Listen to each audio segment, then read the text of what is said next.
여러분, 최근에 중국이 한국에 어마어마한 돈을 투자한다는 뉴스 혹시 보셨어요? 와, 이거 완전 대박 호재 아니야? 라고 생각할 수 있는데 사실 그 뒤에는 훨씬 더 복잡하고 중요한 이야기가 숨어 있습니다. 오늘 바로 그 진짜 이야기를 한번 파헤쳐 보려고 합니다. 자, 금액부터 보시죠. 68억 달러. 이게 2024년 딱 1년 동안 중국이 한국에 이만큼 투자할게요 하고 약속한 돈이에요. 우리 돈으로 환산하면 와, 9조 원이 넘습니다. 정말 역대급이죠? 아니, 이게 그냥 많은 수준이 아니에요. 바로 전년도랑 비교하면 무려 147%가 늘어난 겁니다. 폭증이죠, 폭증. 말 그대로 투자 쓰나미가 몰려온 거예요. 당시에는 다들 야, 이제 한국 경제 판도가 바뀌는구나 하고 생각했죠. 이게 왜 역사적인 사건이냐면요. 불과 1년 전까지만 해도 한국에 가장 많이 투자한 나라는 단연 미국이었거든요. 근데 2024년에 7년 만에 처음으로 중국이 그 자리를 꿰찬 겁니다. 이건 뭐 거의 지각 변동 수준이었어요. 자, 그럼 중국의 한국 투자 붐에 대해 좀 더 자세히 알아볼까요? 기록적인 급증이 어떤 새로운 질문들을 던지는지 말이죠. 그런데 말입니다. 그 어마어마한 돈 실제로 다 들어왔을까요? 68억 달러라는 거창한 약속, 과연 그 돈은 진짜로 한국에 도착했을까요? 바로 이 지점에서 이야기가 완전히 예상치 못한 방향으로 확 틀어 있습니다. 이게 바로 오늘 우리가 파헤쳐볼 핵심 미스터리예요. 네, 바로 수십억 달러의 불일치. 약속과 현실 사이에 있던 그 거대한 격차를 지금부터 파헤쳐 보겠습니다. 자, 우선 약속부터 보죠. 2024년 투자 신고액, 그러니까 이만큼 투자할게요 하고 약속한 금액만 보면 중국이 68억 달러로 일본, 미국을 그냥 가볍게 제치고 압도적인 1위예요. 맞아요. 이게 바로 신문 일면에 대문짝만하게 났던 그 이야기입니다. 하지만 현실은 완전히 달랐습니다. 실제로 한국에 들어온 돈, 도착액을 기준으로 순위를 다시 매겨봤더니 중국이 12억 달러로 6위까지 뚝 떨어집니다. 아니 그럼 1위는 누구냐고요? 놀라지 마세요. 몰타입니다. 정말 충격적인 반전 아닌가요? 정리해볼게요. 약속은 68억 달러, 현실은 12억 달러. 그 사이에 사라진 돈이 무려 56억 달러. 우리 돈으로 7조 원이 넘는 돈이 증발한 거예요. 역사상 이렇게까지 차이가 컸던 적은 없었습니다. 대체 이 돈 다 어디로 간 걸까요? 자, 단서를 찾으려면 과거를 좀 들여다봐야 합니다.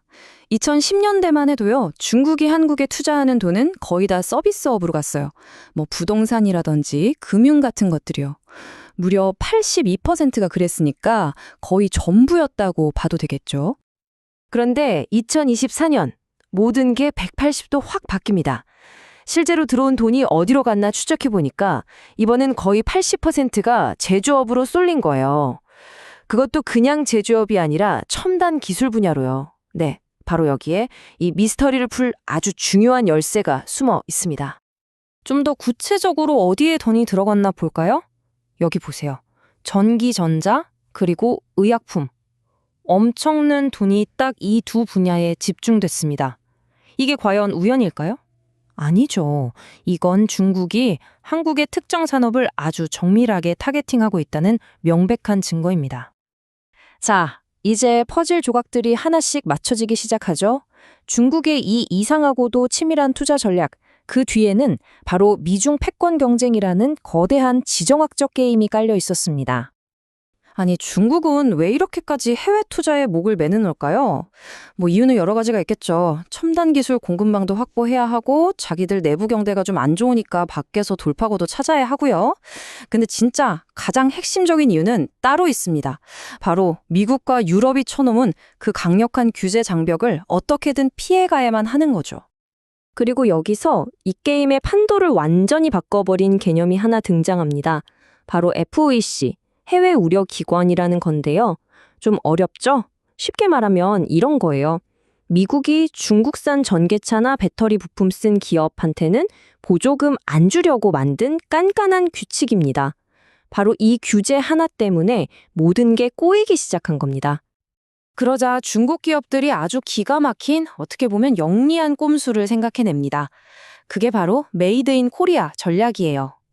미국으로 바로는 못 들어가니까 그럼 한국에 공장을 지어서 한국산 딱지를 붙여서 들어가자 이거죠. 이제 아시겠죠? 왜 그 많았던 투자 약속은 다 어디 가고 실제 들어온 돈은 첨단 제조업으로만 콕 찍어서 들어왔는지 말입니다. 자, 그럼 이런 중국의 우회 전략이 우리 한국에게는 어떤 의미일까요? 이게 참 엄청난 기회인 것 같으면서도 동시에 그만큼 큰 위험을 안고 있는 말 그대로 양날의 검입니다. 좋은 점부터 한번 볼까요?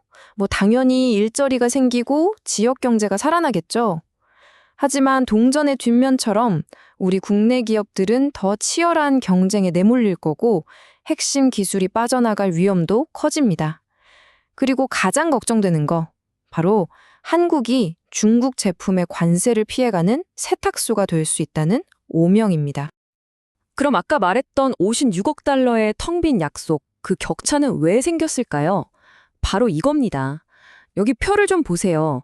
배터리 소재 분야에서 진짜 조 단위 투자 계획들이 막 쏟아졌거든요. 그런데 미국의 규제가 앞으로 또 어떻게 바뀔지 모르니까 너무 불확실한 거죠. 결국 이 거대한 계획들이 줄줄이 취소되거나 기약 없이 멈춰버린 겁니다. 세탁소라. 좀 자극적인 단어죠? 근데 이게 그냥 하는 말이 아니라 실제로 우리 언론에서 쓴 표현이에요. 그만큼 한국이 관세 회피를 위한 중간 기지로만 이용될 수 있다는 걱정이 정말 크다는 걸 보여주는 거죠. 그리고 이 걱정은 그냥 걱정으로 끝나지 않았습니다. 이미 현실이 됐어요. 미국이 이거 이상한데? 하고 한국에서 만든 중국계 기업의 알루미늄 포일을 조사하더니 결국 새로운 관세를 때려버렸습니다. 세탁하려다가 딱 걸린 거죠. 자, 그럼 우리는 이 새로운 현실을 어떻게 헤쳐나가야 할까요? 한국이 지금 겪고 있는 이 복잡한 딜레마. 이건 사실 우리만의 이야기가 아닐 수도 있습니다. 미중 경쟁이라는 거대한 파도 위에 서 있는 전 세계 모든 중간 국가들이 앞으로 마주하게 될 미래의 모습일지도 몰라요. 그래서 결론을 내려보자면 이렇습니다. 2024년에 있었던 그 기록적인 투자 약속은 한국 경제에 황금기가 찾아온다는 신호탄이 아니었던 거죠. 그보다는 미중 갈등이라는 거대한 폭풍 속에서 기업들이 어떻게든 살아남으려고 공급망을 바꾸는 과정에서 잠깐 잃었던 파도, 일시적인 현상이었을 가능성이 훨씬 높다는 겁니다. 결국 이 모든 이야기는 우리에게 하나의 아주 근본적인 질문을 던집니다. 고래 싸움에 새우등 터진다는 속담이 있잖아요. 지금처럼 거인들이 싸우는 세상에서 어느 한쪽에 완전히 편들지 않으면서 우리의 이익을 지키고 살아남는 방법은 과연 뭘까요? 이게 바로 오늘날 대한민국, 그리고 어쩌면 우리 모두가 풀어야 할 가장 어려운 숙제가 아닐까 싶습니다.